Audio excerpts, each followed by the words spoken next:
کسی ایک نقطے تک لے کر آنے کے لیے کہ یہ سٹارٹنگ پوائنٹ ہے, اگر یہ سوچ لیا جائے تو اس سے زندگی میں کچھ آسانی پیدا ہوگی. سو اگر ہم 200 سال پیچھے کی بات کریں یا 250 سال پیچھے کی بات کریں یا 500 سال پیچھے کی بات کریں تو بہت ساری ایسی غلط العام چیزیں تھیں جنہیں حقیقت کنسیڈر کیا جاتا تھا, لیکن سائنس نے آ کر ان تمام غلط العام چیزوں کو یا ان متس کو, جب سائنس نہیں تھی تو در حقیقت وہ حقیقت ہی تھی, انہیں کاؤنٹر کرنا شروع کیا اور بتایا کہ اس کے بجائے سچائی کچھ اور ہے. جیسے ایک بہت ہی کامن سا مت پرویل کرتا تھا کہ ہماری دنیا جو ہے یہ اسکیئر شیپ میں ہے, اور آج ہمیں سائنس بتاتی ہے کہ یہ راؤنڈ شیپ میں ہے, بلکہ ریسنٹ جو ایجادات ہیں وہ یہ بتاتی ہیں کہ یہ راؤنڈ شیپ میں بھی نہیں ہے بلکہ یہ اوول شیپ میں ہے. لیکن آج سے کوئی 300-400 سال پہلے جب زمین کو اسکیئر شیپ میں بتایا جاتا تھا تو زیادہ تر جو شپس ہوتے تھے وہ سمندر کے اندر کی طرف نہیں لوگ لے کر جاتے تھے, ان کا خیال تھا کہ کہیں پہ زمین ختم ہو جائے گی اور شپ جو ہے وہ نیچے گر جائے گا. تو اس لیے وہ زیادہ تر شپس جو ہیں وہ سی شور کے پاس ہی انہیں رکھا جاتا تھا. پھر سائنس نے ایک ترقی کی اور بتایا کہ اچھا زمین گول ہے, سو لوگوں نے پھر دور دراز کے سفر کرنا شروع کیے. آج سائنس بتاتی ہے کہ زمین کی ایکچول شیپ جو ہے وہ اوول شیپ ہے, اور ہو سکتا ہے کہ جیسے جیسے آگے ہم چلیں تو چیزیں اور بہتر ہوتی جائیں. اسی طرح ایک اور چیز ہے کہ جب تک انسان چاند پر نہیں گیا تھا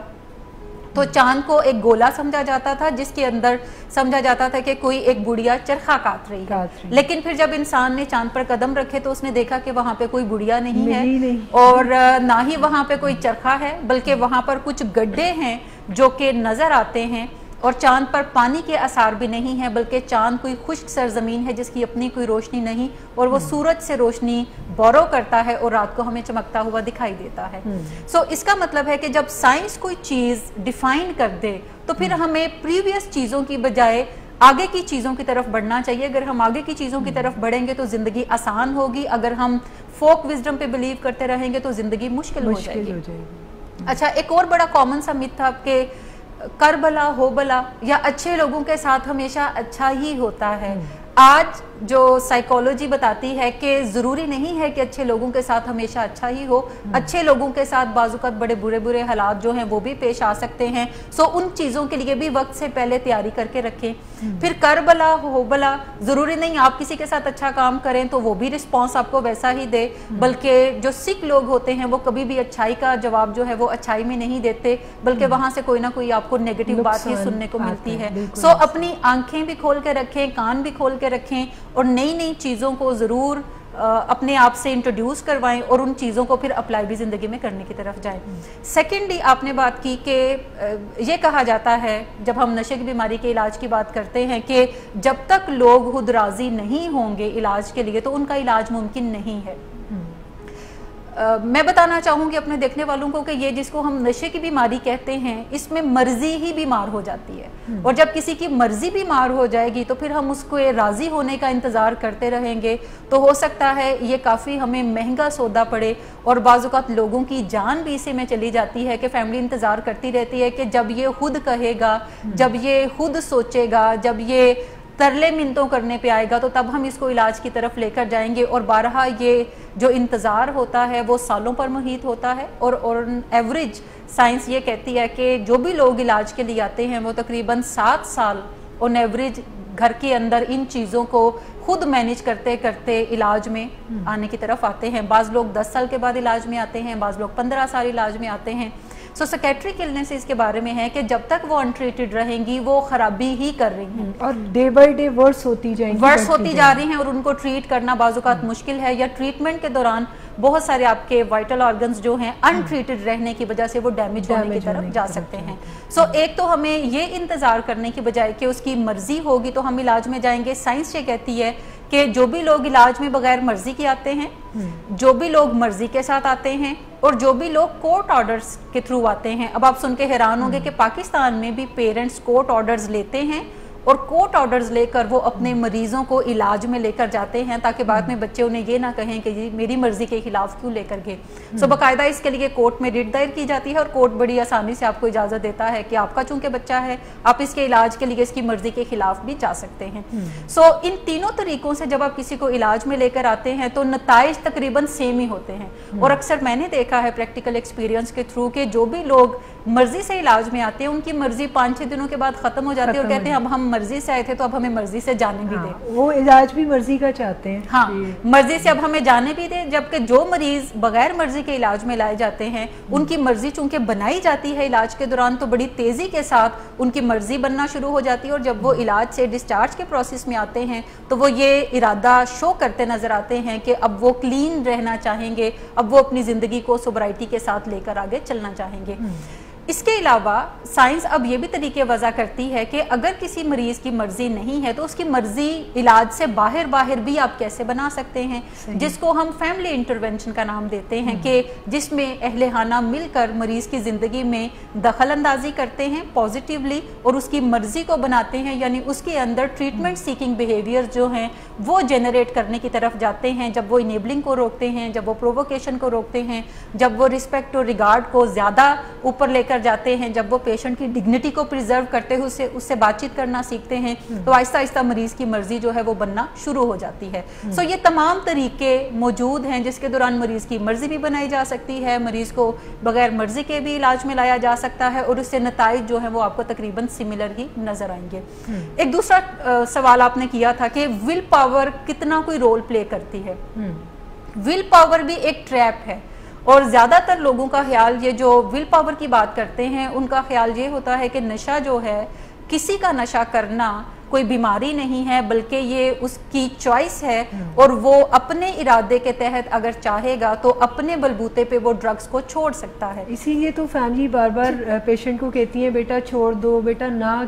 نشہ استعمال کرو، کیونکہ انہیں ایسے لگ رہا ہوتا ہے کہ یہ کوئی کام اپنی مرضی سے کر رہا ہے اور جس دن ہم اسے کہہ دیں گے یا یہ سمجھ جائے گا تو یہ چھوڑ دے گا. اچھا فیملی اگر اس کے برخلاف یہ انڈرسٹینڈ کر لے کہ یہ نشے کی بیماری میں ان کا بچہ مبتلا ہے اور نشہ وہ اپنے طور پر چھوڑ نہیں سکتا، لیکن کسی علاج کے لیے اس کو اگر بار بار کہا جائے تو وہ علاج کے لیے راضی ہو سکتا ہے. اس کو ہم یوں کہتے ہیں کہ جیسے فیملی پیشنٹ سے وہ چیزیں مانگتی ہے جو وہ انہیں دے نہیں سکتا، جیسے کہ نشہ چھوڑ دو، وہ چھوڑ نہیں سکتا. لیکن اگر فیملی یہ کہنا شروع کرے کہ وہ علاج کے لیے رضامند ہو جائے تو یہ کوئی ایسا کام ہے جو وہ کر سکتا ہے، اور بار بار کہنے سے اچھے طریقے سے رسپیکٹ کے ساتھ پیشنٹ جو ہیں وہ علاج کے لیے راضی بھی ہو جاتے ہیں.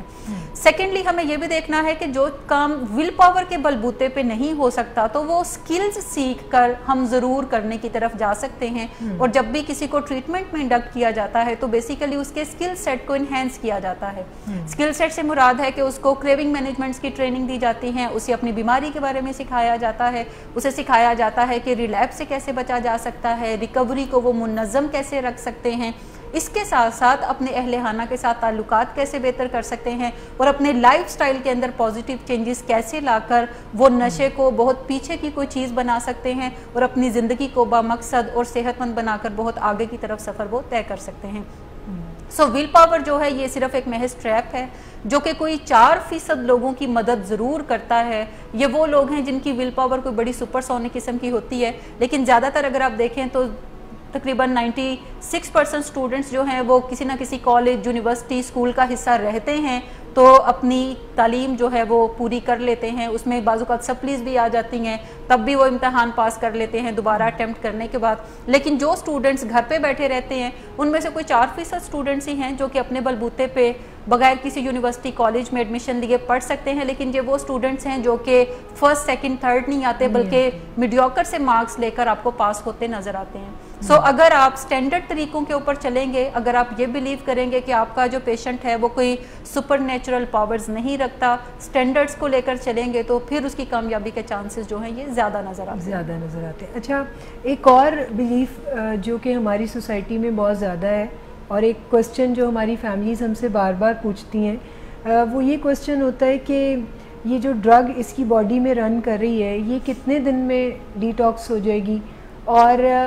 یہ تو بہت بڑا پرابلم ہے کہ زیادہ تر ٹریٹمنٹ سینٹر بھی اسی چیز کو کنسیڈر کر رہے ہوتے ہیں کہ مریض کی باڈی سے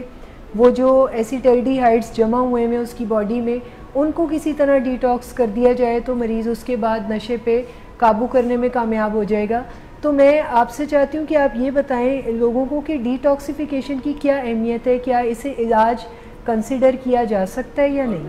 اسی کے ساتھ ایک کویشچن اٹیچ اس طرح سے کر سکتے ہیں ہم کہ کچھ لوگوں کی ول پاور کی بڑی اسٹرانگ ریزن یہ ہوتی ہے کہ اچھا جب میں نہیں کرنا چاہتا تو میں نہیں کرتا اور 5-6 دن نہیں کرتا. سو ایک وہ بندہ جو بے شک ابیوزر ہے یا بے شک ایڈکٹ ہے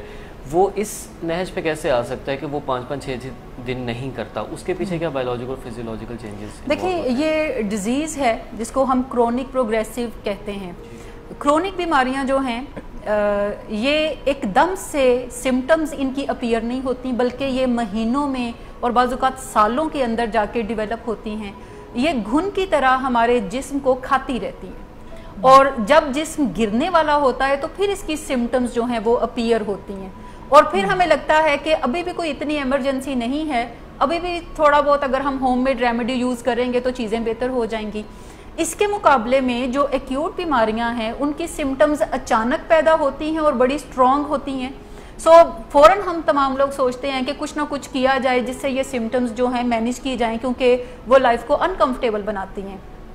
سو زیادہ تر دیکھا گیا ہے کہ لوگ جو ہیں وہ ایکیوٹ ڈیزیزز اگر انہیں ہیں تو وہ علاج کے لیے بھاگتے نظر آتے ہیں. جب ہم کرونک ڈیزیزز کی بات کریں تو چونکہ یہ سلولی پروگریس کرتی ہیں تو لوگ علاج کے لیے اتنا زیادہ نہیں جاتے. ایون امریکہ کے اندر تقریباً 50% لوگ ہیں جو کہ کسی بھی کرونک بیماری کی جو لانگ ٹرم رجیم ہے اس کو کمپلیٹلی فالو کرتے ہیں. زیادہ تر لوگ جو ہیں وہ علاج کو آدھا ادھورا چھوڑ دیتے ہیں اور پھر جب ڈیزیز کی سمٹمز دوبارہ رائز کرتی ہیں تو وہ کمپلینٹ کرتے ہیں کہ علاج سے فائدہ نہیں ہوا. ایک تو ہمیں یہ ذہن میں رکھنا ہے کہ ہمارا واسطہ کرونک بیماری کے ساتھ ہے جس کے مختلف سٹیجز ہیں.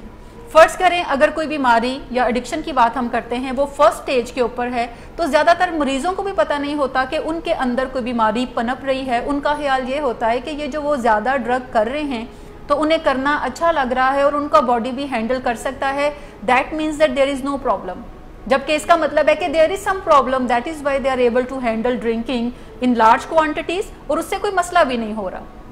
سیکنڈلی یہ وہ پیشنٹس ہیں جو کہ سیکنڈ سٹیج کے اندر ہوتے ہیں جہاں پر کچھ نہ کچھ پرابلم نظر آنا شروع ہوتی ہے لیکن وہ زندگی کے تمام اسپیکٹ میں نہیں ہوتی. ان کا جاب اچھا چل رہا ہوتا ہے آلدو کہ وہاں پہ کچھ نہ کچھ انیبلرز موجود ہوتے ہیں, گھر کا سسٹم اچھا چل رہا ہوتا ہے آلدو کہ وہاں پہ پیرنٹس یا وائف جو ہے وہ انیبل کر رہی ہوتی ہیں. اس کے علاوہ ان کے تعلقات بھی تقریباً ٹھیک ہی رہتے ہیں. کبھی کبھار کوئی مہینوں کے بعد جھگڑا, ایک ماہ کے بعد کوئی ایک آدھ لڑائی جو ہے وہ ان کے گھر میں ہو جاتی ہے تو دے تھنک کہ that is casual, that is normal, جبکہ یہ نارمل نہیں ہے. اور یہ وہ لوگ ہیں جو سیکنڈ سٹیج میں ہوتے ہیں جو کہ اپنے ڈرگ کو اگر چاہیں تو کنٹرول کر سکتے ہیں اور بعض اوقات یہ مہینوں نہیں پیتے. اسی طریقے سے ایک لیٹ سٹیج ہے جس کے اندر کوئی پیشنٹ جو ہے وہ اپنی وائف سے بھی ہاتھ دھو چکا ہوتا ہے, جاب سے بھی ہاتھ دھو چکا ہوتا ہے, فیملی بھی اس کو گھر سے نکالنے کے لیے پر تول رہی ہوتی ہے, لوگ آگ کرنے کی طرف جا رہے ہوتے ہیں. یہ وہ لوگ ہیں جو کہ 24 آورز کے سائیکل میں پھر آپ کو ڈرگ ابیوز کرتے ہوئے نظر آتے ہیں. یعنی صبح اگر آنکھ کھلے گی تو فوری انہیں نشہ درکار ہے, اگر رات کو سوئیں گے تو نشے کر کے تو زیادہ تر یہ پاس آؤٹ ہو جاتے ہیں تو پھر یہ سونے کی طرف جاتے ہیں. جو دیکھنے کی ضرورت ہے کہ کون سا پیشنٹ کس بیماری کی سٹیج پہ ہے. جو بھی سٹیج ہوگی اسی کے مطابق سمٹمز ہوں گی جو کہ انیشل میں کم, جو مڈل سٹیج ہے اس میں زیادہ, اور لیٹ سٹیج میں تو ہر ایک کو پتہ چل رہا ہوگا کہ یہاں پہ اس گھر میں کوئی نہ کوئی مسئلہ موجود ہے. سو ایک تو ہمیں یہ اندازہ کرنے کی ضرورت ہے کہ جو لیٹ سٹیج کا پیشنٹ ہے وہ کنٹرول نہیں کر سکتا, اور بعض اوقات کچھ لوگ آپ کو وہاں پہ بھی کنٹرول کرتے نظر آتے ہیں just to prove other people that they are not drug addict. ٹھیک, اور وہ ایک سال تک جو ہے وہ اپنی فیملی کو بعض اوقات کہتے ہیں کہ آپ کا کیا حال ہے, میں کنٹرول نہیں کر سکتا, میں کر سکتا ہوں, میں آپ کو پورا 1 سال فری رہ کے دکھاؤں گا اور اس کے بعد کوئی مجھے نشے سے نہ روکے. وہ پورا 1 سال فری رہتے ہیں اور اس کے بعد وہ فرسٹ جو نیو ایئر ہے اس کی پارٹی کرتے ہیں اور پھر ان کے گھر میں وہی دھما چوکڑی جو ہے وہ چلنا شروع ہو جاتی ہے. جیسے ہمارے کچھ پیشنٹس بھی بتاتے ہیں کہ وہ پورا رمضان ڈرگ نہیں کرتے مگر چاند رات پہ کرتے ہیں, یا پھر وہ حج پہ چلے جاتے ہیں اور وہاں پہ اچھا ان پیشنٹس کے پیچھے جو انٹینشن ہوتی ہے وہ چھوڑنا نہیں ہوتا. ان کا انٹینشن ہوتا ہے کہ کلین کریں باڈی کو تاکہ عید پہ جب نشہ کریں تو پھر زیادہ مزہ آئے, کیونکہ جو بھی لوگ ڈرگ ایڈکشن کے اندر ہوتے ہیں انہیں مزہ تھوڑی دیر کا اور بدمزگی زیادہ دیر کی ان کی زندگی میں آنا شروع ہو جاتی ہے. So through experimentation they learn کہ اگر وہ تھوڑا وقفہ دے کر نشہ کرتے ہیں تو پھر تھوڑا مزہ زیادہ آتا ہے. الدو کہ بدمزگی بھی ہونی ہے بعد میں, لیکن مزہ تھوڑا زیادہ آتا ہے اور وہ ہوکڈ ہوتے ہیں اس پلیئر کے اوپر جو کہ انیشل سٹیجز کے اندر انہیں مل رہا ہوتا ہے. چیزیں ڈوئل ان کے پرپس پورے ہوتے ہیں کہ ایک تو وہ زیادہ پلیجر کی طرف جا رہے ہوتے ہیں اور ایٹ دا سیم ٹائم وہ رمضان میں عبادت کی طرف جا کے فیملی کو بھی یقین دلا رہے ہوتے ہیں کہ میں کر سکتا ہوں. لیکن یہ وہ لوگ ہیں جو کہ سیکنڈ سٹیج یا تھرڈ سٹیج کی طرف ابھی آپ کو آگے بڑھتے نظر آتے ہیں, لیکن جو تھرڈ سٹیج یا لیٹ سٹیج کے اندر ہیں وہ ایون رمضان کے اندر بھی آپ کو ڈرنکنگ کرتے نظر آتے ہیں, کیونکہ ان کی لائف جو ہے وہ اب ڈرنکنگ کے بغیر یا ڈرگنگ کے بغیر چل نہیں سکتی. انہیں ایون صبح اٹھنے کے لیے بھی ڈرگ کے سہارے کی ضرورت ہے, دن کی کوئی ایکٹیویٹی کرنے کے لیے ڈرگ کے سہارے کی ضرورت ہوتی ہے. ان کی ڈیپینڈنس جو ہے وہ انٹینس ہو گئی ہے. اچھا, اس میں میرے اس سوال کا جواب ڈیپینڈنس انٹینس نہیں ہے, یہ لاس آف کنٹرول ہے کہ now they have lose their control over the dosage, over the place, time, ان تمام چیزوں سے اب ان کا کنٹرول جو ہے وہ لوز ہو چکا ہے. اچھا, میں دوبارہ آنا چاہوں گی آپ کی طرف کہ جو ڈیٹاکسیفیکیشن ہے کیا یہ محض علاج ہے یا نہیں ہے, اور یہ ڈیٹاکسیفیکیشن کیسے ہوتا ہے. ڈیٹاکسیفیکیشن ریکوری کے اندر پرائمری یا بنیادی ایک کام ہے جو کہ کرنے کے بعد آگے ہم ریکوری کو گین کر سکتے ہیں. تمام جو نشے ہیں ڈیفرنٹ طرح کے, ان کے ڈیٹاکسیفیکیشن کا ڈیوریشن بھی ڈیفرنٹ ہوتا ہے. جیسے جو لوگ الکوہل کنزیوم کرتے ہیں ان کا باڈی ڈیٹاکسیفائی ہو جاتا ہے ودن 7 to 10 days. جو لوگ ہیروئن استعمال کرتے ہیں ان کا باڈی بھی 2 weeks کے اندر ڈیٹاکسیفائی ہو جاتا ہے. لیکن جو لوگ چرس کے ایڈکٹ ہوتے ہیں ان کا باڈی تقریباً 28 days لیتا ہے ڈیٹاکسیفائی ہونے کے لیے, اور اسی طرح جو لوگ اوپیم کے ایڈکٹ ہوتے ہیں ان کا باڈی تقریباً 45 days لیتا ہے ڈیٹاکسیفائی ہونے کے لیے, اور ان کا جو وڈرال ہوتا ہے وہ پروٹریکٹڈ ہوتا ہے. وڈرال سے مراد ہے علامات پسپائی, جو کہ کوئی بھی نشہ فوری طور پر چھوڑنے کے بعد پیدا ہوتی ہیں, اور ان کا علاج جو ہے وہ کسی نہ کسی میڈیسن کے through under the supervision of doctor جو ہے وہ کرنے کی ضرورت ہے. بہت سارے لوگوں کا خیال یہ ہے کہ ڈیٹاکسیفیکیشن کے لیے کولڈ ٹرکی کا میتھڈ استعمال کر لیں. کولڈ ٹرکی سے مراد ہے کہ آپ کوئی بھی دوائی استعمال نہ کریں اور آپ بار بار باتھ لیں ٹھنڈے پانی سے, اور اس سے آپ کی جو تکلیفیں ہوں گی وہ ودن ڈیز جو ہے وہ ٹھیک ہو جائیں گی. لیکن یہ کافی ڈینجرس کام ہے اگر آپ اسے گھر پہ کرنا چاہتے ہیں یا without the supervision of doctor کرنا چاہتے ہیں, بیکاز ڈیٹاکسیفیکیشن ایک ایسا پروسیس ہے اگر اس کو اچھے طریقے سے ہینڈل نہ کیا جائے تو اٹ کین کل یو. یہ اتنا ڈینجرس پروسیس ہے. سو اس کو ہمیشہ جب بھی کرنے کی طرف جائیں تو under the supervision of medical doctors کرنا چاہیے, تاکہ وہ آپ کی میڈیکیشن اس طریقے سے ارینج کر سکے کہ آپ جو ہیں کم سے کم تکلیفوں کے ساتھ اپنے علاج کو سموتھلی جو ہے وہ لے کر جا سکیں. اچھا, دوسری اہم بات یہ ہے کہ ڈیٹاکسیفیکیشن محض ہو جانا علاج نہیں ہے. یہ علاج کا کوئی ایک بنیادی شک ضرور ہے جو کہ 10% کام کرتی ہے, 90% کام جو ہے وہ آپ نے اس کے بعد کرنا ہے, اور وہ کام ہے کہ آپ سائیکو ایجوکیشن میں جاتے ہیں, انٹینس کاؤنسلنگ پروسیس میں رہتے ہیں, چاہے آپ آؤٹ ڈور علاج میں ہیں چاہے آپ انڈور علاج میں ہیں, جس کے دوران آپ سیکھتے ہیں کہ کس طرح کے مسئلے میں آپ گرفتار ہیں, کیا چیزیں ہیں جو کہ ہیلپ کر سکتے ہیں, اور آپ اپنے اسکل سیٹ کو انہینس کرتے ہیں تاکہ آپ کی ریکوری جو ہے وہ سموتھ ہو اور آپ کم سے کم تکلیفوں کے ساتھ چیزوں کو مینیج کرنے کے قابل ہوں. اور بہت سارے پیشنٹس کو ہم جو ڈیٹاکسیفیکیشن کے بعد بھی بعض اوقات ان کی دوائی جو ہے وہ کنٹینیوٹی کے اندر رہنی ہوتی ہے, بیکاز زیادہ تر کیسز میں یہ دیکھا گیا ہے کہ جو بھی لوگ ڈرگ ایڈکشن میں مبتلا ہوتے ہیں اس کے ساتھ ساتھ کوئی نہ کوئی اور کرونک پرائمری النس کا بھی ضرور شکار ہوتے ہیں, چاہے وہ موڈ ڈس آرڈر ہے, چاہے وہ ڈپریشن ہے, چاہے وہ ڈائبٹیز ہے, چاہے وہ کوئی کڈنیز کا ایشو ہے, کوئی نہ کوئی ایک اور ضرور وہ پرائمری النس کا شکار ہوتے ہیں, اور اسے ہم کہتے ہیں ڈوئل ڈائگنوزس ہونا, کہ دو بیماریاں یکلخت جو ہیں وہ انہیں درپیش ہوتی ہیں, اور دونوں بیماریوں کا علاج جو ہے وہ سائملٹینیسلی آپ کو لے کر چلنا ہوتا ہے. لیکن اگر آپ صرف ڈرگ ایڈکشن کو ٹریٹ کریں اور باقی چیزوں کو ٹریٹ نہ کریں تو یہ آپ کا پھر علاج نہیں ہے, آپ واپس ریلیپس کی طرف جا سکتے ہیں. اچھا, انڈور علاج جو 90 days کا یا 100 days کا ریکمینڈڈ ہوتا ہے اس کو بھی کروا لینا علاج نہیں ہے.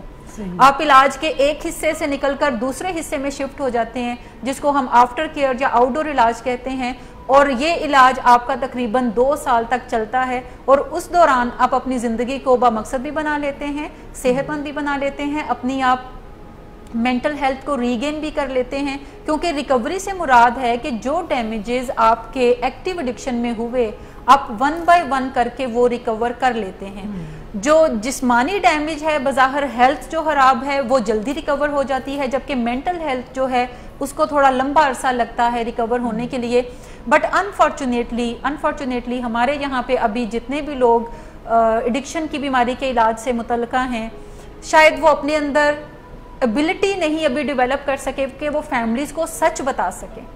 وہ فیملیز کو یہی بتاتے نظر آتے ہیں کہ 90 ڈیز کے علاج کے بعد یہ بالکل ٹھیک ہو جائے گا، پھر اس کو علاج کی ضرورت نہیں، پھر یہ کام بھی کر سکتا ہے، پھر یہ شادی بھی کر سکتا ہے، پھر آپ اس کو حج پہ بھی بھیج سکتے ہیں، پھر یہ اپنا نارمل لائف سپینڈ کرے گا. جبکہ جتنے بھی لوگ اس پروفیشن سے وابستہ ہیں جس میں نشے کی بیماری کا علاج ہے، تو وہاں پہ ہمیں سچ بولنے کی بھی ضرورت ہے کہ یہ بیماری جو ہے یہ ڈیٹاکسیفیکیشن سے مینیج نہیں صرف ہوگی،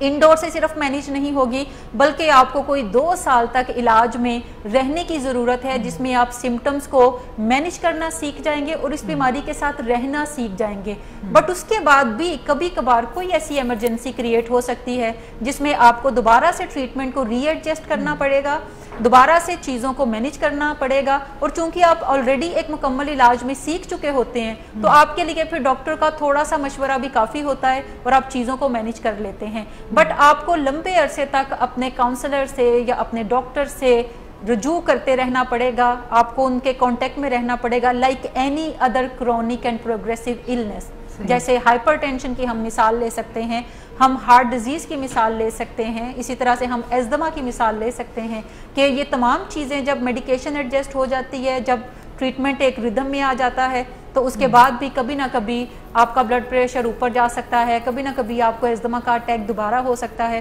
سو آپ کو فوری طور پہ اپنے ڈاکٹر سے رابطے کی ضرورت پڑ سکتی ہے. بالکل صحیح. اور یہاں پر میں آپ کو ضرور بتاؤں گی اپنا ایک ذاتی ایکسپیرینس کہ بہت سارے مریض جس وقت 15-20 دن اندر رہ کے ٹریٹمنٹ سینٹر میں، تو وہ دیکھنے میں بڑے اچھے نظر آ رہے ہوتے ہیں فیملی کی وش کے مطابق. تو وہ فیملی کو یہ ضرور کہتے ہیں اس ٹائم پہ کہ اب تو دیکھیں میں ٹھیک نظر آ رہا ہوں، اب تو میں ٹھیک ہو گیا ہوں اور اب آپ مجھے یہاں سے لے جائیں کیونکہ اب میں بالکل ٹھیک ہو گیا ہوں. یہ وہ ٹائم پیریڈ ہوتا ہے جہاں پر اس کے جو سائیکولوجیکل ڈیمیجز ہیں ان کو ایڈریس کرنے کا ٹائم ہوتا ہے. وہ کافی ریسیپٹیو بھی ہوتے ہیں، وہ بات چیت بھی بڑی اچھی کر رہے ہوتے ہیں. ایسے ٹائم پر اگر ان کا علاج ڈسکنٹینیو ہو جاتا ہے تو پھر آگے جا کے لائف کو گرپ کرنا یہ ان کے لیے بہت ہارڈ ہو جاتا ہے. یہ ڈینجر زون ہے بیسیکلی. انڈور سے نکلنا اس کا مطلب ہے کہ آپ ڈینجر زون میں چلے جاتے ہیں. اور ارلی ریکوری سے مراد ہے کہ علاج ختم ہو جائے انڈور اور اس کے بعد کا 1 ایئر کا پیریڈ ارلی ریکوری میں کنسیڈر کیا جاتا ہے، جہاں پہ مسئلے زیادہ آنے ہوتے ہیں. اگر مسئلے زیادہ آنے ہیں اور آپ علاج سے بھی رابطے میں نہیں ہیں، علاج گاہ سے بھی رابطے میں نہیں ہیں، تو آپ مینیج نہیں کر سکیں گے اور آپ ایک بیڈ چوائس کے طور پہ دوبارہ ڈرگ کرنے کی طرف جا سکتے ہیں. لیکن اگر ارلی ریکوری کے اندر آپ علاج گاہ سے رابطے میں ہیں، اپنے کاؤنسلر سے یا ماہر نفسیات سے یا ڈاکٹر سے رابطے میں ہیں، تو وہ ضرور آپ کو ایسی تجاویز دے سکتے ہیں جس سے آپ اپنے اس پرابلم کو سالو کریں اور پھر ریکوری میں آگے کا سفر آپ جاری رکھیں. بہت شکریہ میڈم. انشاءاللہ ہم اسی موضوع پہ آگے بھی آپ سے بات چیت جاری رکھیں گے اور ہمارے پروفیشنلز بھی کچھ سوال آپ سے پوچھنا چاہتے ہیں. اور مزے کی بات یہ کہ آج ہمارے پاس ویورز کی طرف سے بھی ایک کوسچن ہے جو میں اینڈ میں آپ سے ضرور پوچھوں گی. اور آج بھی میں اپنے ویورز سے کہوں گی کہ اگر آج کے پروگرام کے حوالے سے کوئی کوسچن آپ پوچھنا چاہتے ہیں تو کومنٹس کے ذریعے ہمیں بھیج دیں. آپ ہمیں ان باکس بھی کر سکتے ہیں. نیکسٹ پروگرام میں ہم انشاءاللہ آپ کے کوسچن کو بھی شامل کریں گے. تو ملتے ہیں ایک بریک کے بعد. جوائن ضرور کیجیے گا. ہمارے کچھ سٹائل بنے ہوتے ہیں فیملی میں یا کسی پیارے سے ہمارا جو سابقہ انٹریکشن ہوتا ہے، جو سابقہ لین دین ہوتا ہے یا سابقہ جو ہمارے رویے ہوتے ہیں ایک دوسرے کے ساتھ، وہ راہ میں بہت بڑی رکاوٹ پیدا کرتے ہیں. اور ہم عادتیں جو ایک دفعہ اپنا چکے ہوتے ہیں تو ان کو اگر ہم خالی ول پاور کے زور پہ بدلنا چاہیں تو پھر زیادہ دیر تک ول پاور کا سکہ نہیں چلتا اور ہمیں کوتاہی اپنی سمجھ میں آنے لگتی ہے، مسئلہ حل نہیں ہوتا اور ہم تھک جاتے ہیں، پریشان ہوتے ہیں، ہٹ باٹم ہوتے ہیں. تو پھر ہم واقعی بدلنے کے لیے تیار ہوتے ہیں کہ جو آرٹ اور سائنس کے رستے ہیں، کیونکہ اس میں آپ کچھ نہ کچھ آرٹ کا مظاہرہ بھی کرتے ہیں، اچھے مذاکرات کا مظاہرہ بھی کرتے ہیں اور سائنٹیفک اپروچ کو بھی لیتے ہیں. اور اس کو لے کے جب آپ ایک روڈ میپ بناتے ہیں اور پھر قدم بہ قدم اس روڈ میپ پہ آگے بڑھتے ہیں تو پھر خوشحالی اور کامیابی آپ کے قدم چومتی ہے. سب سے پہلے ہمیں کسی نہ کسی طریقے سے اپنے آپ کو ایک ایسی ذہنی سطح پہ رکھنا ہے، جذباتی کیفیت کچھ ایسی رکھنی ہے کہ جو کسی بھی طرف شدت کی طرف نہ جا رہی ہو، یعنی ایک درمیانی نیوٹرل لیکن تھوڑی سی مثبت اور پر امید ذہنی کیفیت سے ہم معاملات کو زیادہ اچھا ڈیل کر سکتے ہیں، ہم زیادہ اچھا تجزیہ کر سکتے ہیں. اور کبھی کبھی یہ جو ڈسکریجمنٹ بیچ میں آ جاتی ہے تو ہمیں اس پہ بھی قابو پانا ہوتا ہے. جب ایسے لگے کہ بہت مشکلات ہو رہی ہیں تو پھر چھوٹے گول سیٹ کرنے چاہیے. جب ہمیں کامیابیاں مل رہی ہوں تو پھر ذرا بڑے گول سیٹ کرنے چاہیے. تو کبھی ایک قدم پیچھے آنا پڑے تو کوئی بات نہیں، آپ 2 قدم آگے اور 1 قدم پیچھے اور 2 قدم پیچھے اور 3 قدم آگے اگر کرتے رہیں تو کامیابی آپ کو ضرور ملے. چوکنگ یوں ہوتی ہے کہ جب ہم ذرا تھک جاتے ہیں تو تھوڑا ہم سانس لے لیتے ہیں اور پھر ہم دوبارہ اپنی منزل کی طرف چلنا شروع کر دیتے ہیں. جیسے آپ پہاڑ کی چوٹی سر کر رہے ہوں اور آپ کو کچھ دیر بعد لگے کہ آپ کا سانس پھول گیا ہے تو آپ تھوڑی دیر بیٹھ جاتے ہیں کسی جگہ اور اس کے بعد پھر جب آپ کا سانس درست ہو جائے تو آپ پھر چوٹی کی سمت چلنا شروع کر دیتے ہیں. لیکن ٹینکنگ اس کے برعکس ہے کہ آپ اندھا دھند کسی منزل کی طرف چلنا شروع کر دیتے ہیں. آپ پہاڑ کی چوٹی پہ طرف چل رہے ہیں، آپ کا سانس پھول گیا اور پھر ساتھ آپ کے ذہن میں خیال آیا کہ یہ میں کیا کر رہا ہوں، بلا وجہ میں یہ کام کر رہا ہوں، یہ تو کوئی خاص اہمیت کا حامل نہیں ہے. تو جب آپ کی جو اصل منزل ہے یا آپ کا جو گول ہے وہ آپ کو کم اہمیت کا حامل نظر آنے لگے تو آپ سمجھے کہ آپ ٹینکنگ کر رہے ہیں. چوکنگ وہ چیز ہے جو ہماری زندگی میں ہمیشہ کارآمد ہوتی ہے لیکن ٹینکنگ ہمیں ڈبو دیتی ہے. اندازہ کریں کہ جو اس طرح بھی آگے بڑھتے ہیں کہ اپنے کلاس فیلوز کو اور دوسرے لوگوں کو سمجھانے بیٹھتے ہیں تو بعض اوقات وہ ان کو قائل کرنے کی بجائے وہ خود قائل ہو جاتے ہیں اور کوئی نہ کوئی دن ان کی زندگی میں ایسا آتا ہے کہ جب انہیں کوئی کوفت ہوتی ہے یا ان کو کوئی مزری ہوتی ہے یا ان کو کوئی پریشانی ہوتی ہے یا کوئی زندگی کے برے دنوں میں سے کوئی دن آ جاتے ہیں تو ایسے موقع پہ وہ غلط فہمی میں ہاں کر بیٹھتے ہیں نشے کے بارے میں، سگریٹ کے بارے میں، چرس کے بارے میں، یہ سوچتے ہوئے کہ بس میں نے کون سا یہ کرنا ہے، میں تو لوگوں کو سمجھاتا ہوں اس لیے میں تو ٹیمپریری کروں. ہمارے کچھ ویلکم بیک ناظرین. بریک پہ جانے سے پہلے ہم ڈسکس کر رہے تھے ایسے تمام میتھس اور ایسے مس بلیفس جو کہ ہمارے کلچر میں اس وقت بھی رائج ہیں ایڈکشن ڈیزیز اور ٹریٹمنٹ کے حوالے سے، اور میڈم عظمیٰ ہمیں اس بارے میں بہت ہی سائنسی معلومات بھی فراہم کر رہی تھیں. میڈم میں چاہتی ہوں کہ ہم اپنے کیو اے سیشن کی طرف جائیں جس میں کہ ہمارے پروفیشنلز کے کوسچن بھی ہیں اور اس کے بعد میں ویورز میں سے بھی ایک کوسچن آپ سے کروں گی. تو مس ماوش آپ کے پاس کوئی کوسچن ہے؟ جی میرا جو سوال ہے وہ اس چیز سے ریلیٹڈ ہے کہ جب پیشنٹس ٹریٹمنٹ میں آتے ہیں اور ڈیورنگ ڈی ٹاکسیفیکیشن ان کو کچھ میڈیکیشنز دی جاتی ہیں تو ان کا ایک کنسرن ہوتا ہے کہ آپ یہ جو میڈیکیشنز ہمیں دے رہے ہیں آپ تو ہمیں ایک چیز کی ایڈکشن سے دوسری چیز کے اوپر لا رہے ہیں، تو اس کے بارے میں آپ کیا کہنا چاہیں گی؟ اچھا، پاکستان میں جو ٹریٹمنٹ دیا جاتا ہے ڈیٹاکسیفیکیشن کا یا نشے کی بیماری کے علاج کا، اس میں ایسی ادویات استعمال کی جاتی ہیں جو کہ اینٹی ڈپریسنٹ ہوتی ہیں اور موڈ سٹیبلائزر اس کے اندر ایڈ ہوتے ہیں، اینٹی سائیکوٹک ہوتی ہیں، بعض اوقات کچھ medicine long term anti psychotic ہوتی ہیں، کچھ شارٹ ٹرم اینٹی سائیکوٹک جو ہیں وہ ایڈ کی جاتی ہیں. اس کے علاوہ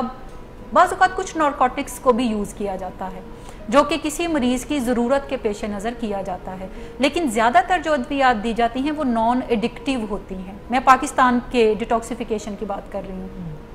نان ایڈکٹیو ادویات سے مراد ہے کہ یہ ایسی دوائیاں ہیں جو کہ آپ کے اندر ایڈکشن کے مرض کو نہ تو ٹریگر کرتی ہیں نہ اس کو مینٹین کرنے میں ہیلپ دیتی ہیں، لیکن جو نارکوٹکس ہیں وہ اگر ہیلپ کر رہی ہیں اور نارکوٹکس کے ساتھ اینٹی سائیکوٹک بھی دی جا رہی ہیں تو اس سے نارکوٹکس دینے کا پرپس پورا ہو جاتا ہے. پرپس نارکوٹکس دینے کا یہ ہے کہ اس کا فائدہ پہنچے مریض کو لیکن پلیئر اس کا نہ پہنچے، کیونکہ اینٹی سائیکوٹک جو ہیں وہ ایسے ریسیپٹرز کے اوپر جا کے بیٹھ جاتی ہیں جو پلیئر سینٹر کے اندر ہیں اور وہاں پہ پھر ڈوپامین کا ایفیکٹ جو ہے وہ نہیں پہنچ سکتا بیکاز آلریڈی وہ آکوپائی پلیسڈ ہوتی ہے.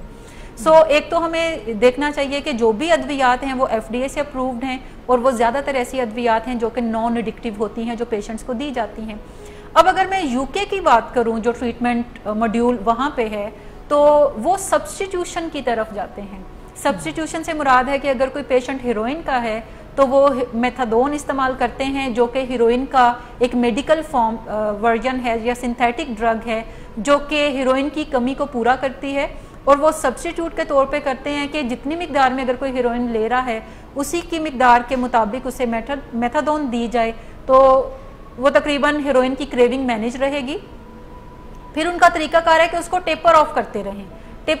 رہیں اور مہینوں جب مریض چاہے تو وہ چھوڑ دے یا پھر وہ ایک منیمم ڈوز کے اوپر رہے, جس کا مطلب ہے کہ ہیروئن اس کے باڈی میں جاری ہے اور یہ کوئی ٹریٹمنٹ نہیں ہے. اس کے علاوہ سبوکسون یوز کی جاتی ہے, وہ بھی اسی کام کے لیے ہے. سو یہ کوئی سبسٹیٹیوشن ٹریٹمنٹ نہیں ہے بلکہ ایسی ادویات جو کہ FDA سے اپرووڈ ہیں اور نان ایڈکٹیو ہیں, الٹیمیٹلی ٹریٹمنٹ کا گول پیشنٹ کو ان ادویات پہ شفٹ کرنا ہے یا پھر ادویات کو بالکل ختم کر دینا ہے. اور زیادہ تر پیشنٹس جو انڈور ٹریٹمنٹ کو پورا کر کے آؤٹ ڈور میں شفٹ ہوتے ہیں تو یا تو وہ ان ادویات پہ ہوتے ہیں جو نان ایڈکٹیو ہیں یا پھر وہ ان کی جو میڈیسن ہے وہ کمپلیٹلی ختم کر دی جاتی ہے اگر انہیں کسی موڈ سٹیبلائزر کی ضرورت نہیں یا کسی اینٹی سائیکوٹک میڈیسن کی ضرورت نہیں ہے. سو ہم یہ کہہ سکتے ہیں پاکستان کے اندر ہم جو علاج پرووائڈ کرتے ہیں وہ سیفسٹ علاج ہے پیشنٹس کے لیے, اور زیادہ تر ٹریٹمنٹ سینٹرز کے اندر آئی گیس یہی ٹریٹمنٹ ہے کیونکہ زیادہ تر لوگ جو ٹریٹمنٹ سینٹرز والے ہیں وہ ڈاکٹر صداقت صاحب کے اسٹوڈنٹس ہیں, تو وہی تقریباً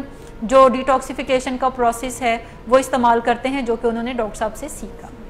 بالکل. اور مس تحسین آپ کے پاس کوئی کوئسچن ہے؟ مس فیملیز کے پارٹ پہ ایک چیز میں نے آبزرو کی ہے کہ ایک دفعہ انہوں نے ڈیٹاکس کروایا اور پراپر طریقے سے کچھ فیملیز نے جیسے سائیکولوجیکل بھی اسکلز سیکھی انڈور میں پیشنٹ نے, اس کے بعد وہ باہر گیا اور جیسے کہ ہم کہتے ہیں بتاتے ہیں کہ ٹینڈنسی ہوتی ہے بعد میں ریلیپس کی, پیشنٹ نے ریلیپس کیا تو فیملی بہت زیادہ جیسے ایک برن آؤٹ سا ہو جاتا ہے اور وہ گیو اپ کرنے پہ آ جاتے ہیں, ایک مایوسی سی دیکھنے میں آتی ہے کہ جی یہ تو بس اب تو کوئی فائدہ نہیں ہے کہ اتنا ٹریٹمنٹ بھی کروایا تو آگے اب فیوچر تو اس کا بالکل زیرو ہے. تو ہم ایز لائک ایکسپرٹس کیا کہتے ہیں کہ اس میں جیسے اس کا ایک بیک گراؤنڈ بھی ہے, کچھ اویئرنیس بھی ہے, تو پازیٹیو ہونے کے آگے زیادہ چانسز ہیں یا واقعی اس کا آگے کوئی فیوچر اچھا, ہمیں بطور پروفیشنل فیملی کی پین کو بھی انڈرسٹینڈ کرنا پڑے گا. کسی بھی فیملی کے لیے جو ریلیپس ہے یہ کافی بھیانک خواب ہے. اس کی بنیادی وجہ یہ ہے کہ ہمارے ساتھ وہ ٹریٹمنٹ میں اگر 100 ڈیز شامل ہیں جس میں وہ علاج میں پوری طرح شامل ہوتے ہیں, لیکن ان کی جد و جہد یہ صرف 100 دن کی نہیں ہے جو ہمارے سامنے نظر آتی ہے. ان کی جد و جہد کافی عرصہ پیچھے کی بھی ہے جس میں وہ انیبلنگ بھی کرتے رہے, وہ پروووکیشن بھی کرتے رہے اور اپنے ہوم میڈ ریمیڈیز کے تھرو انہوں نے پیشنٹ کو نشہ چھڑوانے کی کوشش کی. ہمیں صرف ان کی 100 ڈیز کی جد و جہد سے میئر نہیں کرنا چاہیے بلکہ پیچھے جو ٹامک ٹوئیاں وہ کرتے رہے, جو وہ دیوار کو ٹکرے مارتے رہے, یعنی وہ طریقے کرتے رہے جس سے علاج تو نہیں ہوتا تھا لیکن ان کی تسلی سم ہو ضرور ہوتی تھی. سو ان کی اسٹرگل کافی پرانی ہے, سو وہ 100 ڈیز کے ساتھ پلس کر دیتے ہیں. سو فیملیز کو سکھانے کی ضرورت ہے کہ سب سے پہلے جب وہ علاج میں ہیں تو وہ اپنے گریف کو بھی مینیج کریں, اور گریف یہ ہے کہ کیا یہ ہمارا جو پیارا ہے اس سے نشے کی بیماری واقعتاً ہو چکی ہے اور یہ لمبے عرصے تک رہنی ہے یعنی لائف ٹائم یہ رہے گی. سیکنڈلی بعض اوقات فیملی کو اپنے اینگر کو بھی مینیج کرنے کی ضرورت ہے کہ انہیں غصہ بہت زیادہ رہتا ہے کہ یہ ابھی تک کیوں چیزوں کو بہتر کرنے میں کامیاب نہیں ہو پا رہا, اس کا فالٹ ہے. اگر یہ کوشش کرے تو ان حالات سے نہ ہمیں نپٹنا پڑے نہ اس کو نپٹنا پڑے. بعض اوقات آپ کو ریزنٹمنٹس نظر آتی ہیں, ریزنٹمنٹس ہوتی ہیں زیادہ تر وائفس کے اندر کہ دیکھیں جی میں نے تو اس نے میرے ساتھ یہ بھی پرابلم کیا, اس نے تو یہ بھی میرے ساتھ کیا, اس نے تو یہ بھی میرے ساتھ کیا, تو اب بھی یہ نہیں سدھرے گا تو کب سدھرے گا. سو یہ جتنا بھی ایموشنل بیگیج ہے فیملی کو 1 بائی 1 کر کے اس کے اوپر بھی کام کرنے کی ضرورت ہے, تبھی وہ علاج کے آگے کے مراحل جو ہے وہ اچھے طریقے سے طے کر سکتے ہیں. دوسری چیز فیملی کو یہ بھی انڈرسٹینڈ کرنے کی ضرورت ہے کہ انڈور علاج کے بعد جب کوئی پیشنٹ باہر جاتا ہے اور ایک آدھ دفعہ وہ ڈرگ یوز کرتا ہے, آلدو یہ فیملی کے لیے کافی بڑا صدمہ ہے لیکن یہ علاج کی ناکامی نہیں ہے. ریلیپس جس کو ہم کہتے ہیں اس سے مراد یہ ہے کہ میڈیکل کے اندر ریلیپس سے مراد یہ ہے کہ کوئی ایک بیماری میں مبتلا ہوا اور اس میں بہت زیادہ ڈیمیجز ہوئے اور 1 بائی 1 کر کے اس نے وہ تمام ڈیمیجز کو ریکور کر لیا اور اب اس کی زندگی بڑی زبردست جاری ہے, اور پھر کوئی ڈرگ یوز کرتا ہے اور پھر کوئی اپنا ویسا ہی بیڑا غرق کرتا ہے جیسا کہ ایکٹیو ایڈکشن پریویس کے اندر تھا, تو ہم اس کو ایک ریلیپس کنسیڈر کرتے ہیں. لیکن اگر کوئی شخص علاج کا 100 دن کا علاج مکمل کرتا ہے اور 2-4 ماہ کے بعد وہ ایک دفعہ ڈرگ یوز کرتا ہے تو اس کو ریلیپس نہیں کہا جاتا. میڈیکلی یہ ریلیپس کی ڈیفینیشن کے انڈر نہیں آتا بلکہ اس کو لیپس کنسیڈر کیا جاتا ہے. لیپس ہے کہ وہ ایک سلپ کر گیا ایک چیز کہ سوبرائٹی جو ہے وہ اپنی بنیادی اہمیت کسی ایک دن کھو بیٹھی اور اس نے ایک دفعہ ڈرنک کر لیا یا چرس کا سگریٹ پی لیا یا ہیروئن تھوڑی کر لی تو اس کو لیپس کنسیڈر کیا جاتا ہے، اور اس کا مطلب ہے کہ دوبارہ سے وہ اب اسے انڈور علاج میں جانے کی ضرورت نہیں، بلکہ وہ آؤٹ ڈور میں اپنے ڈاکٹر کے مشورے سے اور فیملی کے ساتھ مل کر دوبارہ سے اپنی چیزوں کو مینیج کر کے کرے گا تو ریلیپس ہے، اگر وہ کنٹینیو کر کے اپنا بیڑا غرق کر لے، 6 ماہ مزید کرے، بیڑا غرق کر لے، تو پھر ہم اس کو کوئی ایپیسوڈ ریلیپس کنسیڈر کریں گے. بٹ بنیادی اس کے لیے شرط یہ ہے کہ کوئی شخص اپنا مکمل علاج کر چکا ہو اور بہتر زندگی گزارتا نظر آ رہا ہو. جبکہ ہم 100 ڈیز علاج کے بعد بات کر رہے ہیں کہ مریض آؤٹ ڈور علاج میں شفٹ ہو جاتے ہیں، ابھی وہ اپنے علاج کو مکمل کرنے کے پروسیس میں ہیں، ابھی علاج مکمل نہیں ہوا، ابھی تو پہلے ڈیمیجز ہم ریکور کرنے کے پروسیس میں ہیں، ابھی ڈیمیجز ریکور نہیں ہوئے. سو اس دوران پیشنٹ بعض اوقات 2-3 لیپسز یا سلپس کی طرف ضرور جاتے ہیں. سو اگر ہم اس سلپ کو وہیں پہ مینیج کر لیں پروفیشنل کی مدد سے اور فیملی اپنا دل چھوٹا نہ کرے، صدمے کو فوری طور پر ریکور کرنا سیکھے اور دوبارہ سے پیشنٹ جیسے کہ علاج میں آ رہا ہے تو انہی کی مدد سے چیزوں کو مینیج کر لے، تو یہ بڑی آسانی کے ساتھ آؤٹ ڈور میں رہ کر ہی مینیج کیا جا سکتا ہے. اس میں ایک بات یہ بھی دیکھنے میں آتی ہے کہ فیملی خود ریلیپس کر جاتی ہے اور اس وقت ان کے پاس یہ ایکسکیوز ہوتا ہے کہ ہم نے سب کچھ کر کے دیکھ لیا ہے،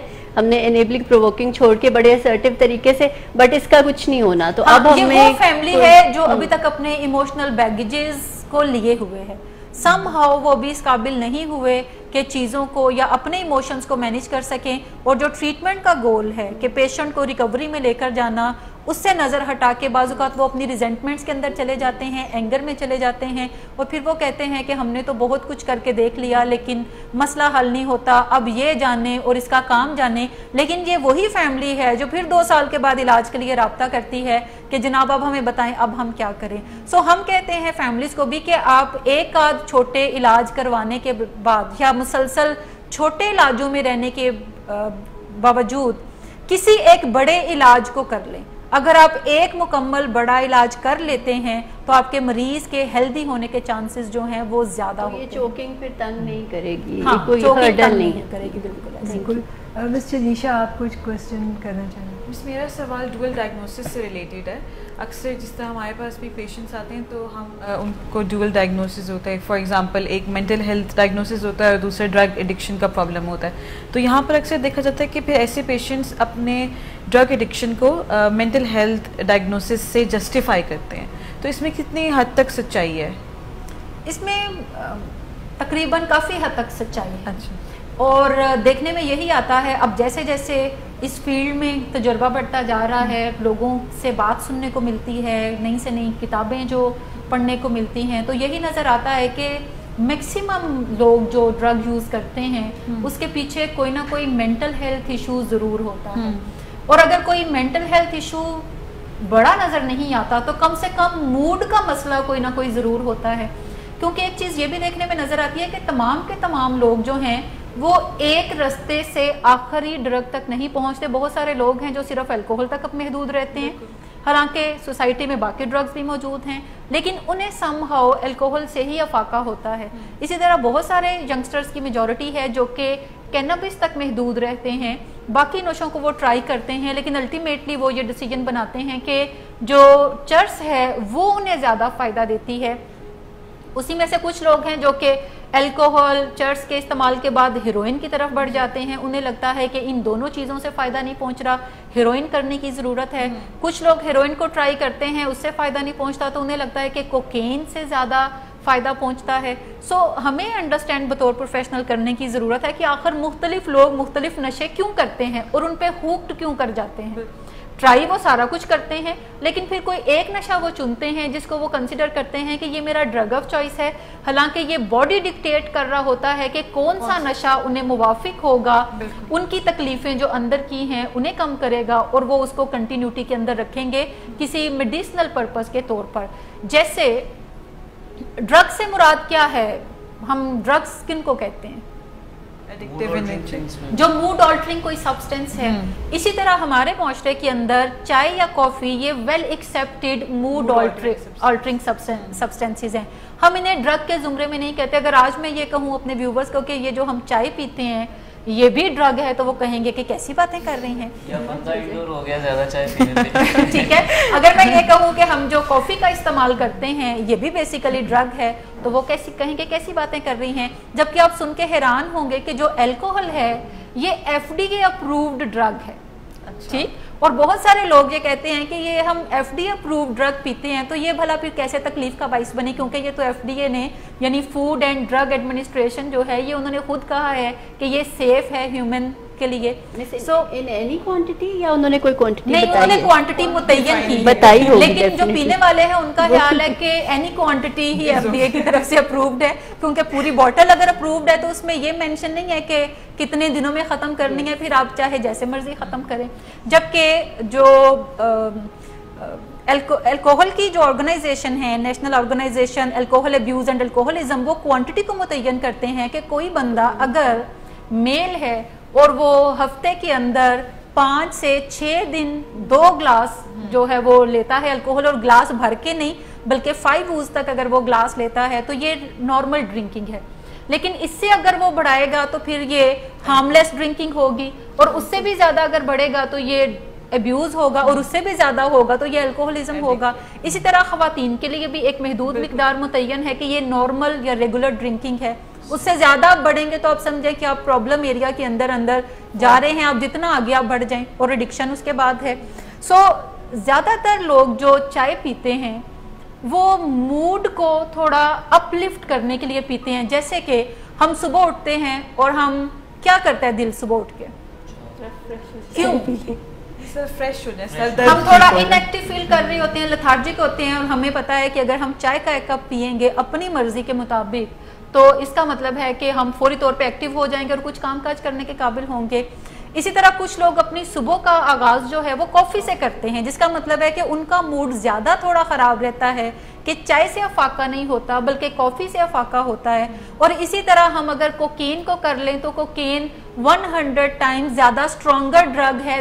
کافی سے, باقی اس میں اور تو کوئی ڈفرینس نہیں ہے. سو جن کو کافی سے بھی افاقہ نہیں ہوتا وہ کہتے ہیں اچھا کوکین کر لیں, اس سے افاقہ ہوتا ہے, کیونکہ ان کا موڈ زیادہ ڈاؤن رہتا ہے اور انہیں اپنے موڈ کو اپ لفٹ کرنے کی ضرورت ہے, کیونکہ بہرحال ہم تمام لوگوں نے دن تو گزارنا ہے. سو ہم اپنے لیے کوئی نہ کوئی ایسی میڈیسن دریافت کر لیتے ہیں ایکسپیریمنٹیشن کے تھرو جو ہمیں فائدہ دیتی ہیں.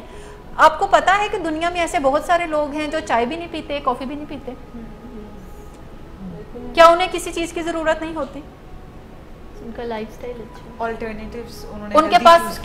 ہیلدی الٹرنیٹیوز ہیں, جبکہ چائے کافی یا ڈرگز جو ہیں یہ ان ہیلدی الٹرنیٹیوز ہیں. کچھ لوگ ہیں جو کہ واک کر کے اپنا موڈ مینیج کر لیتے ہیں, کتاب پڑھ کے اپنا موڈ مینیج کر لیتے ہیں, کوئی ٹی وی پروگرام دیکھ کے اپنا موڈ مینیج کر لیتے ہیں. میرا موڈ جب بھی خراب ہو تو میں کپل شرما شو دیکھ کے مینیج کر لیتی ہوں. سو دیر آر ریمیڈیز کہ موڈ اچھا کرنے کے لیے. کچھ لوگ گانے سن کے اپنا موڈ اچھا کر لیتے ہیں, اور ہمیں میں سے کچھ لوگ ہیں جو کہ ڈرگ کے ساتھ ہی سمجھتے ہیں کہ ان کا موڈ اچھا ہوگا, کیونکہ انہیں کوئک فکس چاہیے, کوئک فکس چاہیے. اور کوئک فکس کے طور پہ وہ کسی ڈسپرین کی طرح جو سر درد کے لیے استعمال ہوتی ہے, وہ کہتے ہیں کہ کوئی اگر ہم ڈرگ کر لیں گے تو فوری طور پہ ہمیں جو موڈ ہے وہ ود ان سیکنڈز ہمارا بہت اچھا ہو جائے گا. سو زیادہ تر لوگ جو بھی ڈرگ لیتے ہیں ان کے اندر ولنریبلٹی ہوتی ہے ایڈکشن کی, بیکاز پری ڈسپوزیشن موجود ہوتی ہے باڈی کے اندر, اور بعض اوقات ان کے موڈ مزاج کے مسئلے ہوتے ہیں جس کو مینیج کرنے کے لیے لوگ جو ہیں وہ پھر ڈرگ کا سہارا لیتے ہیں, اور یہ ان کی اپنی دوائی ہے. یہی کام وہ کسی ڈاکٹر کی مدد سے کر سکتے ہیں جو انہیں ایسی ادویات دے سکتے ہیں جو زیادہ سیفسٹ ہیں, جو نان ایڈکٹیو ہیں, یا کسی ماہر نفسیات سے مدد لے سکتے ہیں جو انہیں ہیلدی الٹرنیٹیو سکھا سکتے ہیں اپنے موڈ مزاج کو مینیج کرنے کی. لیکن آپ کنسیڈر کریں کہ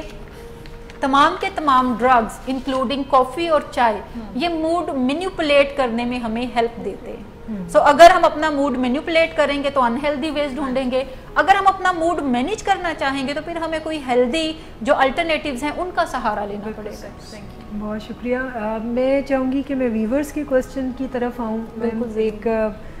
ہمیں ایک سوال جو ایش ملک نام کی ایک آئی ڈی ہے جس سے ہمیں ایک سوال آیا ہے, اور وہ ہم سے یہ پوچھ رہے ہیں کہ بعض اوقات بچہ ہمیں انوائے کرنے کے لیے, ہمیں چڑھانے کے لیے بار بار کوسچن پوچھتا ہے, اور اگر ہم 1-2 بار اس کے کسی کوسچن کا جواب دے بھی دیں تو پھر اس کا یہ بیہیویئر ری انفورس ہو جاتا ہے اور وہ بار بار سوال کرتا ہے, اور جو کہ irrelevant ہوتے ہیں, فضول questions ہوتے ہیں, اور ہمیں پتہ بھی چل رہا ہوتا ہے کہ وہ اٹینشن سیکنگ کر رہے ہیں. اب ایسے میں پیرنٹس اس کی اس نیڈ کو کیسے ڈیل کر سکتے ہیں؟ وہ جو اٹینشن سیکنگ بیہیویئر ہے اس کا پھر کیا کریں کہ سوال کا جواب دیں یا نہ دیں, یہ وہ جاننا چاہ رہے ہیں. اچھا, بچے جو ہوتے ہیں چونکہ وہ قد میں بھی چھوٹے ہوتے ہیں اور دنیا بھی ان کے لیے نئی ہوتی ہے, ان کے پاس ایک ہی سورس ہے دنیا کو ایکسپلور کرنے کا, جاننے کا, یا تو وہ خود کر کے دیکھیں, جس کی سمجھ نہیں آتی تو اس کے بارے میں سوال کریں. اور سوال جو ہے یہ انٹیلیجنس کی علامت ہے, یہ کیوروسٹی کی علامت ہے, یہ ایکسپلور کرنے کی علامت ہے. اور بچے جو ہیں یہ اسمال ایکسپلوررز ہوتے ہیں, ٹھیک, کیونکہ ابھی انہوں نے دنیا کو ڈسکور کرنا ہے اور وہ اس پروسیس میں ہیں. سو والدین کو کبھی چڑھنا نہیں چاہیے اگر آپ کا بچہ ایک ہی سوال 5 مرتبہ بھی پوچھے, تو ٹائم رکھنا چاہیے کہ آپ اس کو جواب دے سکیں. اگر آپ کے پاس ٹائم نہیں ہے تو آپ کہتے ہیں کہ بیٹا ہم آدھے گھنٹے کے بعد بیٹھیں گے تو پھر ہم اس کے اوپر بات چیت کریں گے. اور پوری توجہ دے کر اپنے بیٹے کو آئی کانٹیکٹ بنا کر, ہیومن ٹچ دے کر اس کو, اور اس سوال کا جواب دیں, چاہے وہ جتنی بھی بار پوچھے اس کو سوال کا جواب آپ کو دینا چاہیے. اور پھر آپ کو سوال بھی کرنا چاہیے کہ ابھی میں نے جو کہا ہے اس سے آپ کی کیا انڈرسٹینڈنگ ڈیولپ ہوئی ہے. تو پھر وہ خود بتائے گا, اور اگر اس کی انڈرسٹینڈنگ میں کہیں کوئی خلا ہے تو آپ اپنی بات کر کے اس خلا کو پر کر دیتے ہیں, کیونکہ جب تک بات اس کو سمجھ نہیں آئے گی اس نے سوال کرتے رہنا ہے. لیکن کمال ہے ہم پیرنٹس پہ بھی کہ ہم بچوں کو جب سوال کرنے پہ شن کرتے رہتے ہیں تو جیسے جیسے وہ بڑے ہوتے ہیں وہ سوال کرنا چھوڑ دیتے ہیں, اور وہ کوئی اپنی اسٹریٹجی خود بناتے رہتے ہیں. ہاں, جو ہمیں پسند وہ پھر اپنے ساتھیوں سے پوچھ لیتے ہیں جو ان کے ہم عمر ہوتے ہیں. اور عام طور پہ ہم عمروں سے جو بھی آپ کو انفارمیشن یا نالج ملتا ہے, نالج تو ہیڈ نہیں ملتا, انفارمیشن ہی ملتی ہے, وہ غلط ہی ہوتی ہے, کیونکہ انہوں نے بھی اپنی سمجھ بوجھ اپنی عقل کے مطابق جواب دینا ہے. اور ایک چیز میں ہمیشہ پیرنٹس کو یہ بھی کہتی ہوں کہ جب آپ کو یہ لگے کہ آپ کا بچہ آپ کی بات نہیں سمجھ رہا یا نہیں سن رہا, تو اس کا مطلب یہ ہے کہ پھر آپ کے پاس انف سکلز نہیں ہے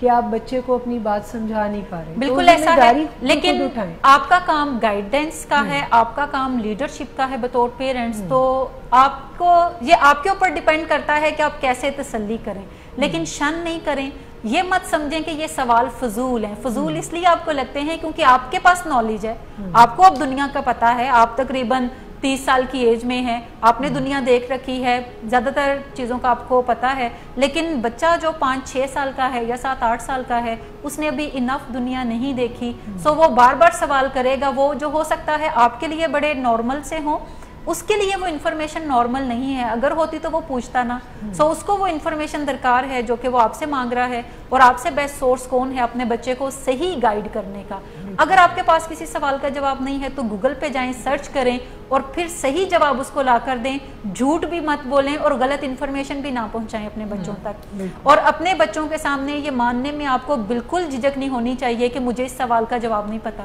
ایک تو ہم parents we know it all کی ایگزامپل بنے رہتے ہیں, اور ہم غلط ملت باتیں بتاتے رہتے ہیں یہ سوچ کر کے کہ یہ بچے ہیں انہیں کیا پتا, جبکہ یہی بچے جب ایکسپلور کرتے کرتے بڑے ہوں گے تو پھر انہیں پتا ہوگا کہ یہ باتیں غلط ہیں. اور ایک میں آپ کو مزے کی بات بتاؤں, جتنے بھی چائلڈ سائیکولوجسٹ ہیں وہ کہتے ہیں کہ سم ہو بچوں کو سچ کا پتہ ہی ہوتا ہے, لیکن جب آپ جھوٹ بولتے ہیں تو وہ یہ بھی سیکھ جاتے ہیں کہ اچھا غلط بیانی بھی کوئی چیز ہے اور وہ بھی کرنی چاہیے. اور خاص طور پہ ایک سائیکولوجسٹ ہیں جن سے بار بار یہ سوال پوچھا جا رہا تھا کہ یہ چھوٹی ایج میں بچے ہوتے ہیں اور گھر میں کسی کی ڈیتھ ہو جائے تو زیادہ تر لوگ بتا رہے ہوتے ہیں کہ یہ سو رہا ہے, بچہ پوچھ رہا ہے یہ سارے کیوں رو رہے ہیں, تو وہ کہے گا ویسے ہی یہ رو رہے ہیں, اور انہیں اوائڈ کرواتے ہیں اس جگہ سے کہ باہر لے جائیں تاکہ وہ سٹریس میں نہ آئیں. اور اگر کوئی شخص کی ڈیڈ باڈی ہے تو بتائیں گے کہ یہ ویسے لیٹا ہے, سو رہا ہے. ایکسپرٹس یہ کہتے ہیں کہ بچوں کو پتہ ہوتا ہے کہ اس کی ڈیتھ ہو چکی ہوتی ہے. سو جو بھی ایج اپروپریٹ انفارمیشن ہوتی ہیں وہ سچائی کے اوپر مبنی ہونی چاہیے, وہی اپنے بچوں تک پہنچائیں, اور ہر سوال کا جواب دیں اور اس کو زیادہ سوال کرنے پر ابھاریں, کیونکہ جتنے سوال وہ زیادہ کرے گا وہ زیادہ اچھا نالج جو ہے وہ اپنے پاس رکھ سکتا ہے. بالکل, اور سوالوں کو کبھی بھی سنب نہ کریں. جیسے آج ہم نے آپ کے کوسچن کو سنب نہ کرتے ہوئے میڈم نے بہت اچھا اس کا جواب دیا ہے, اور میں چاہتی ہوں اس روایت کو قائم کیا جائے اور آپ سب بھی سوال پوچھتے رہیں تاکہ ہم اس کا سائنسی پس منظر میں آپ کو جواب دیتے رہیں, اور یہ سلسلہ اسی طرح چلتا رہے. اس کے ساتھ ہی اجازت دیجیے گا. خدا حافظ.